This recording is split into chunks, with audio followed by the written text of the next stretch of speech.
In a small church in Ecuador, there was a priest who was deeply respected by the villagers.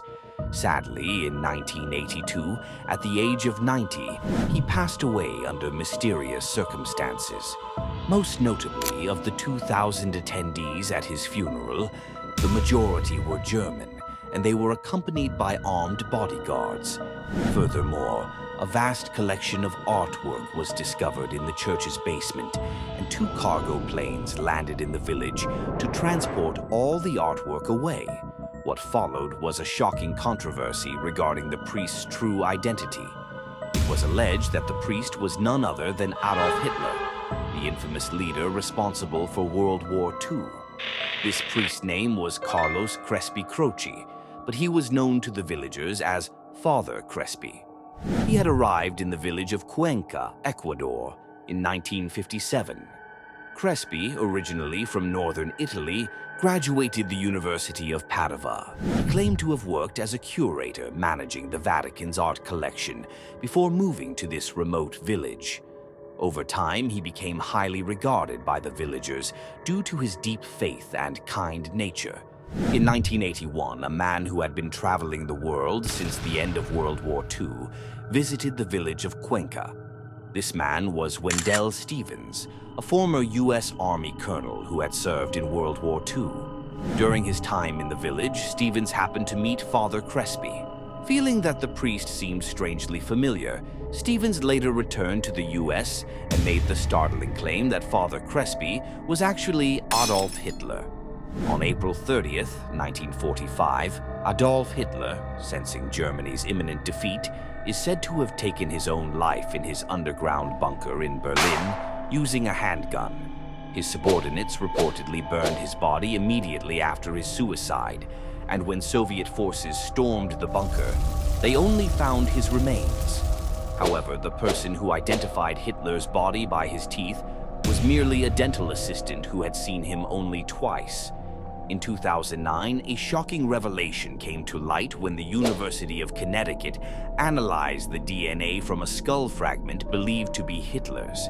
The DNA revealed it belonged to a woman, leading to claims that Hitler may have faked his death.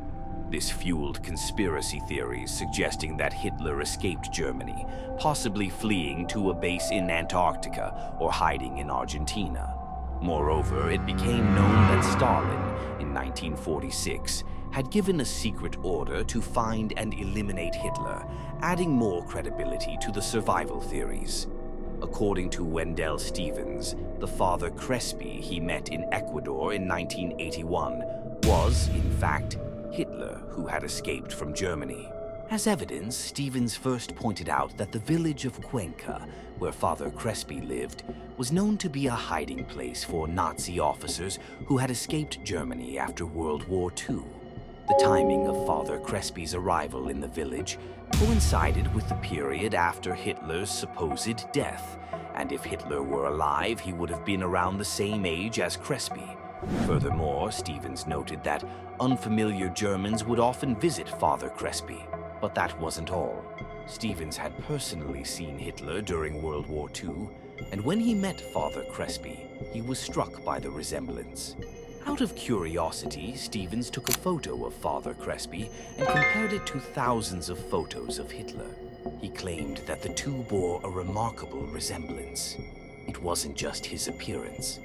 Father Crespi had a distinctive way of pronouncing the letter R with a unique accent, which was also one of Hitler's known traits. Furthermore, Father Crespi claimed to be a vegetarian, a characteristic famously associated with Hitler as well. Crespi introduced himself as Italian and was fluent in the language, while it is also said that Hitler's mother came from northern Italy and he spoke Italian like a native. One of the most compelling pieces of evidence was the vast collection of artwork in Father Crespi's possession. These were not ordinary items for a simple priest to own. They were high-value pieces believed to be part of Hitler's personal collection. Stevens argued that this supported his theory that Hitler had fled Germany and lived in disguise as a priest in Ecuador. However, no one believed Stevens, and his claims were largely ignored. Then, in 1982, about a year later, Father Crespi died at the age of 90. His funeral was unusually lavish, with his coffin made of marble and surrounded by a stunning array of flowers. Of the 2,000 attendees, most were Germans, and some even had armed bodyguards with them. That wasn't the only strange thing. Father Crespi left behind a collection of art. Some of the pieces were confirmed to be identical to those Hitler had looted and kept in his personal collection, as Wendell Stevens had previously suggested. According to villagers, just a few days after Father Crespi's funeral, on May 16, 1982, 2 cargo planes landed in the village and took away all of Father Crespi's art. After Father Crespi's death, the controversy that he might have been Hitler resurfaced, and many tried to investigate further. But by then, all records related to him had been destroyed. His burial site could not be found, and no further investigation could proceed. The story of Father Crespi in Ecuador, who was surrounded by posthumous controversy, remains a mystery to this day. Could he have been Adolf Hitler in disguise as a priest? The truth continues to elude us. This was Mystic Shadow.